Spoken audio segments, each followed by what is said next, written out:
दोस्तों, जब भी भगवत गीता की बात की जाती है तब बहुत से लोग इसे एक रिलीजियस बुक की तरह देखते हैं। उन्हें लगता है कि इसमें हिंदू रिलीजन के बारे में बड़ी बड़ी बातें लिखी गई है। जो भी इस बुक को पढ़ेगा वो हिंदू रिलीजन से इन्फ्लुएंस हो जाएगा।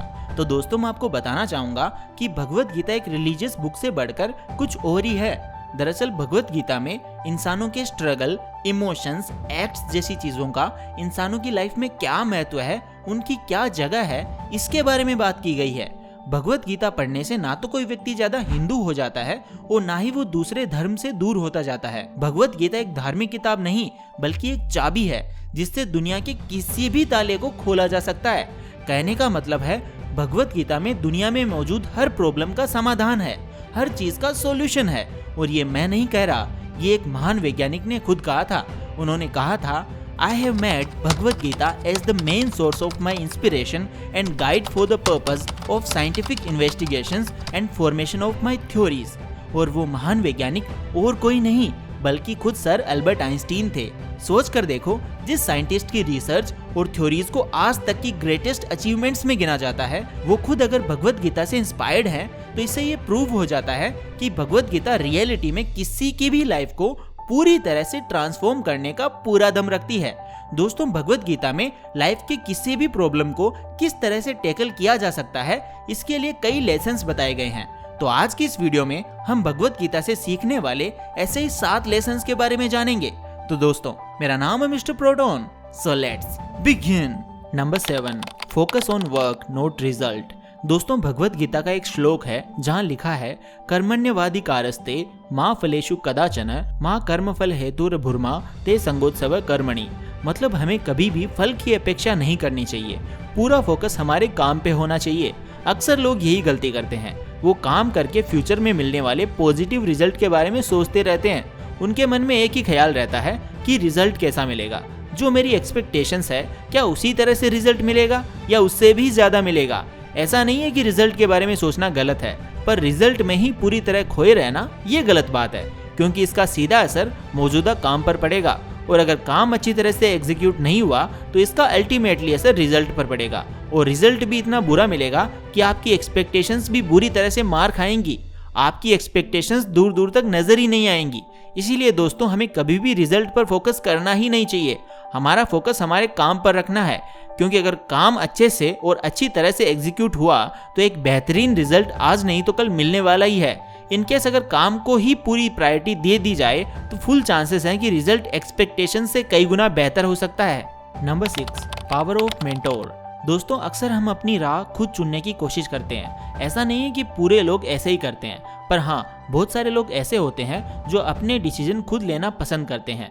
ऐसा नहीं है कि ये चीज़ गलत है, बल्कि ये तो बहुत अच्छी बात है, क्योंकि अपने डिसीजन अपने आप लेना ये उस पर्सन की क्वालिटी को दिखाता है कि वो कितना मैच्योर है। और वैसे भी हमें बचपन से आज तक हमारे मम्मी पापा ने कितनी बार सुनाया है कि अब तो अपने डिसीजन खुद लेना सीख लो, कब तक हम ही तुम्हें गाइड करते रहेंगे, अब तुम बड़े हो गए हो। बिल्कुल, किसी भी चीज़ या आइडिया को लेकर अपने डिसीजन खुद लेना आपकी मैच्योरिटी को डिफाइन करता है। लेकिन अगर वही चीज़ किसी से भी डिस्कस किए बिना की जा रही है तो बहुत ज़्यादा चांसेस है कि हम कहीं ना कहीं जाके फंस सकते हैं।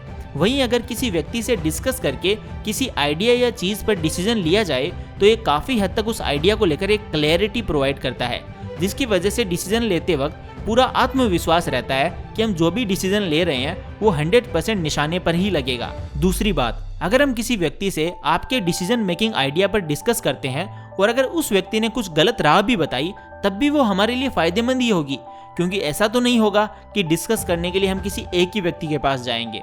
हम अलग अलग लोगों के पास जाएंगे, जिसकी वजह से हमें उस चीज़ की क्लैरिटी और ज़्यादा पुख्ता हो जाएगी।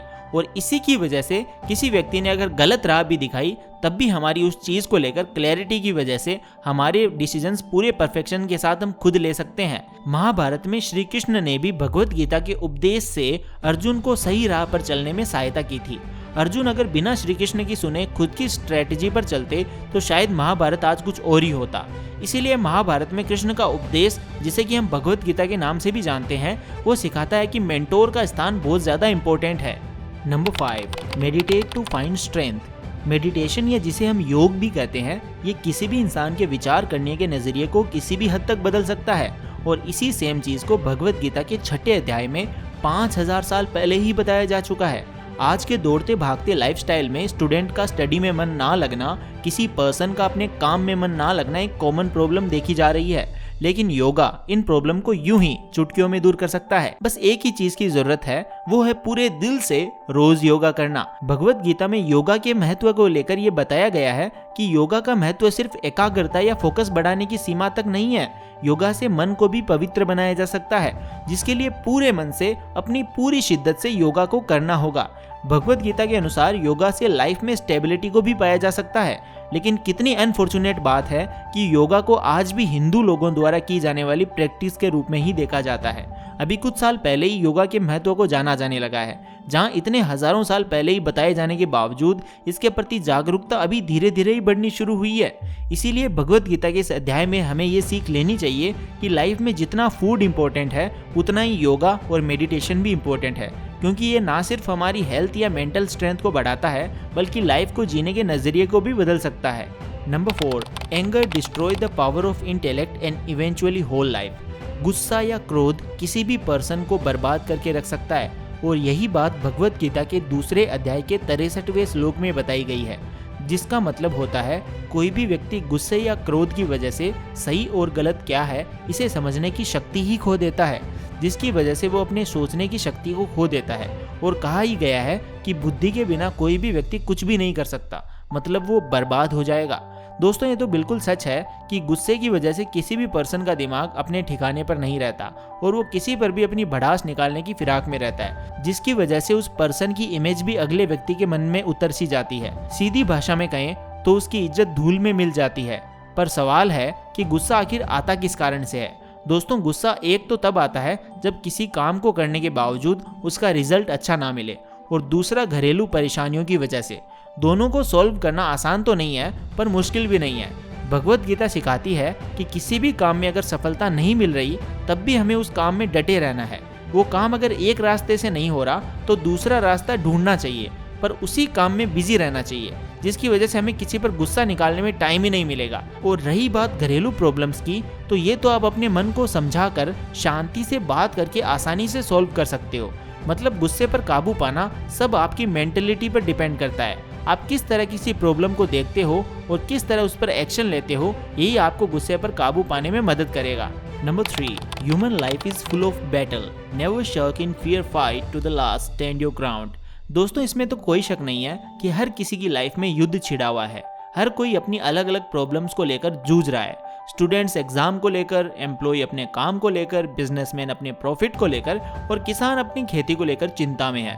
हर कोई डरा हुआ है कि कहीं जो मैंने करने का सोचा है उस पर कोई खतरे का बादल तो नहीं मंडरा रहा। मेरे दोस्त, ये कुछ भी प्रॉब्लम्स नहीं है। लाइफ में हर मोड़ पर कोई ना कोई खतरा है।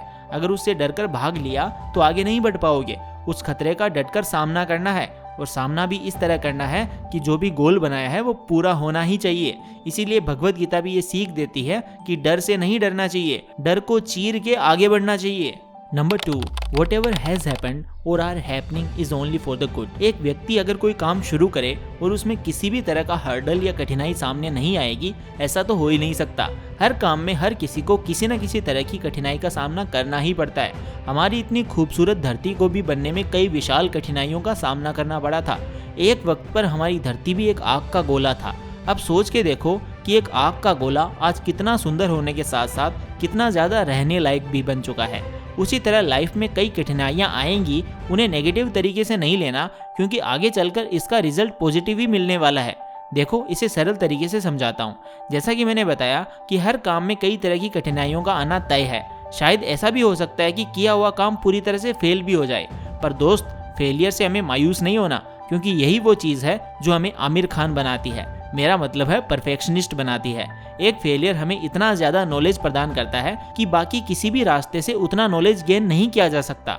इसीलिए लाइफ में कितनी भी बुरी चीज़ क्यों ना हो, उसे पॉजिटिव तरीके से ही लेनी है, क्योंकि जो होता है अच्छे के लिए ही होता है। Number 1, you are born empty handed and you will leave this mother earth empty handed. दोस्तों, वो गली बॉय का गाना तो हम सब ने सुना ही है, तू नंगाई तो आया था, क्या घंटा लेकर जाएगा। भले ही कई लोगों को ये सुनने में गाना बहुत वियर्ड लगता है, पर यह गाना मीनिंगफुल है, क्योंकि भगवत गीता में भी ये लिखा हुआ है कि दुनिया में कोई भी इंसान खाली हाथ आता है और जाता भी खाली हाथ ही है। इसका मतलब है हमें जो भी कमाना है, फिर चाहे वो पैसा हो या नाम, इस जन्म में ही कमाना है। अब जिन्हें सिर्फ पैसा कमाना है और आलीशान जिंदगी जीनी है, वो अपने हिसाब से जी सकते हैं, पर जब दुनिया छोड़ के वो लोग जाते हैं तब उनका नाम शायद ही कोई इंसान याद रखना चाहेगा। लेकिन वहीं अगर समाज में लोगों के लिए कुछ ऐसा किया हो जिससे लोगों की ज़िंदगी में कुछ चेंज आया हो, उनकी लाइफ बेहतर बनी हो, तो समझ लेना कि आपने इस दुनिया की सबसे बेस्ट और खूबसूरत चीज़ों को हासिल कर लिया है।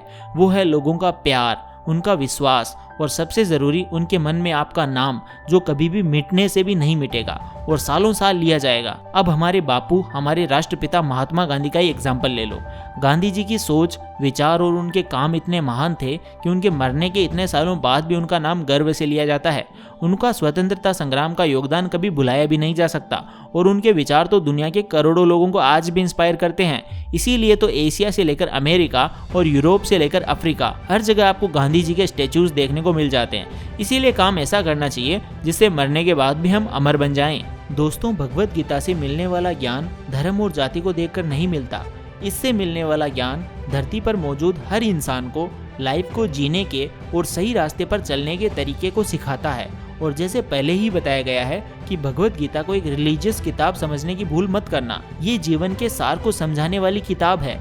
इसीलिए मेरा ओपिनियन ये है कि लाइफ में एक ना एक बार भगवत गीता को जरूर पढ़ना और उससे मिलने वाले बेशुमार अनमोल ज्ञान को जरूर कंज्यूम करना। तो दोस्तों, आज की वीडियो में बस इतना ही। अगर आपको ये वीडियो पसंद आया तो इसे लाइक करें, अपने सभी दोस्तों के साथ इसे शेयर करें और ऐसी अमेजिंग एंड नॉलेजेबल वीडियोस के लिए चैनल को सब्सक्राइब करके बेल आइकन को प्रेस करना बिल्कुल मत भूलना। मैं मिलता हूँ आपसे नेक्स्ट वीडियो में। तब तक के लिए take care, love you all and all the best.